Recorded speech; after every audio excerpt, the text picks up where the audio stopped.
మనకి శాస్త్రంలో చెప్పాడు, వ్యాకరణం చెప్పాడు శుభ్రంగా. అకుహ విసర్జనీయానాం కంఠ, ఇచేషానాం తాలు, ఋటురసానాం మూర్ధ, లుతులసానాం దంతా. ఇట్లా ఏ స్థానం నుంచి ఏ అక్షరం పుడుతుంది చెప్పాడు. అంటే ఈ వచ్చిన వాయువు, ప్రాణవాయువు కంఠాన్ని కొట్టుకుని బయటికి వస్తే ఈ అకుహ విసర్జనీయ.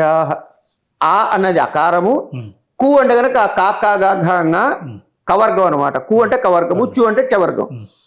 అకుహ హకారము, విసర్గ, ఇవి కంఠం నుంచి వస్తాయి, కంఠం తగిలి పైకి వస్తాయి.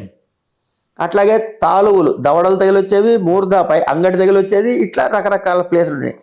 అంటే ఒక శబ్దోత్పత్తి ఎలా జరిగింది అని గమనిస్తే ఇన్ని స్థానాల్లో ప్రవేశించి బయటికి వచ్చి ఈ స్థానాల నుంచి పైకి వస్తుంది.